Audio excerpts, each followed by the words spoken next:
I really want to strike home with you about how important your focus and intention truly is. The most expensive real estate in on earth is the space between your ears. And what I mean is your focus, your attention, what you think about is the most expensive thing, the most priceless thing on this earth. You see it here on social media with me trying to get your attention. You see it with Madison Avenue with ads. You see no expense is spared in politics and society, in business, personally. There are so many ways that people are trying to influence and get your attention and keep your attention and focus in something.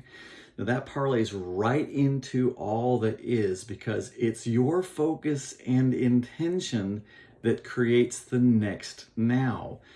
We live in a state of chaos. There's a term called sunyata from the Buddhist tradition that means that we are in the soup of chaos at any one time. At any one time, we are in this space of potentiality where everything is true at once.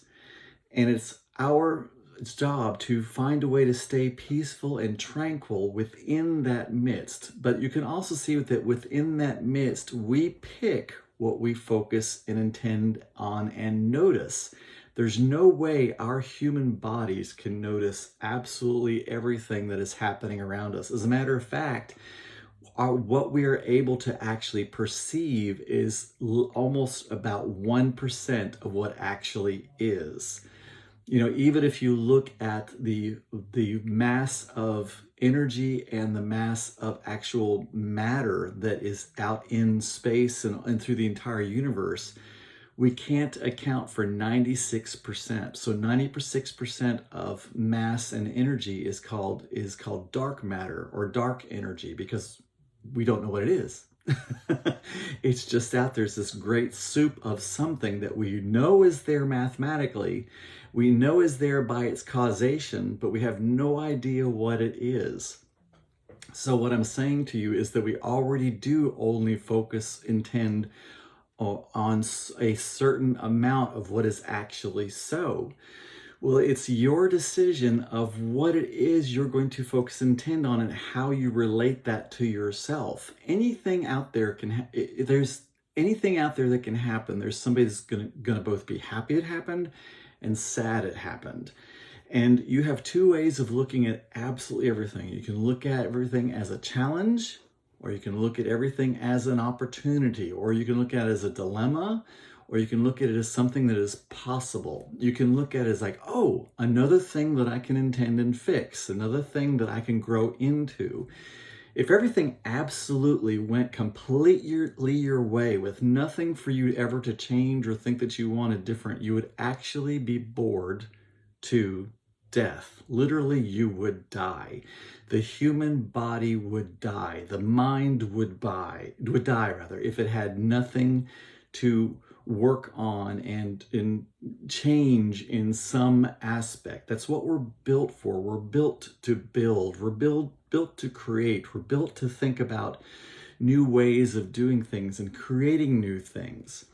The more that you can step into a space where you see the opportunities and the possibilities and the potential in situations, whatever you're facing, the better off you are. Absolutely everything is a gift.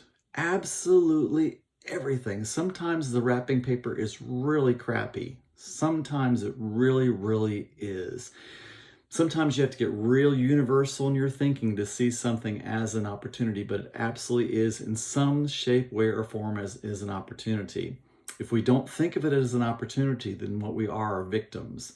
We're victims who cannot do anything about a situation. And if there's one thing I know about us as divine beings, there's never a victim that's created.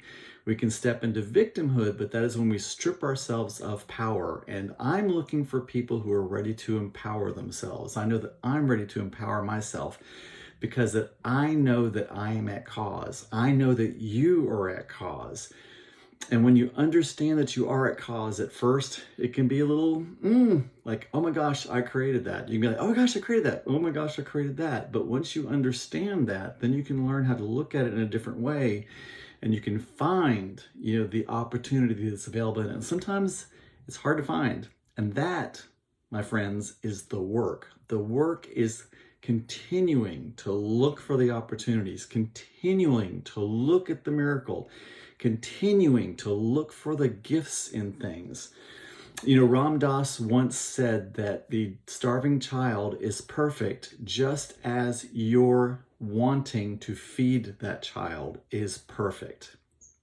I am not God, and I understand that some things can be hard to look at like that, but I absolutely know that it's integral to the movement and the expansion of this world unless we are able to find ways to not be stuck in victimhood and understand that, yes, there are things to fix, but my gosh, I have the capability, number one, of recognizing that it needs to be fixed. And I also, because I am connected to the divine, I have an opportunity to be at cause to help to fix it. That can be your passion in life. Your passion in life can be whatever it is that you notice that you don't believe is the way it should be. But your job then is to focus and intend on what can be so, of how, not necessarily how it can be fixed, but what it could be like. And then as you focus and intend on that and have faith that there is a way, that the divine's there to help you, the how the how is going to come through to you, and you're going to start understanding more about how this is your path and this is your journey to joy, is to begin to fix these different things that you see out there that you believe need to be fixed. That is what we're here for. We're not here to stay stuck and to stay part of the problem by simply complaining about things or blaming things on ourselves or blaming things on others, or saying, if this person wasn't like this and if that group didn't do that, if they didn't think this way, it wouldn't be so. If you want to stay in that victimhood point of view where you have nothing to do about it and it's somebody else's fault, then that's the way you're going to live your life. And you are not going to be part of the solution. You're going to be part of the problem set.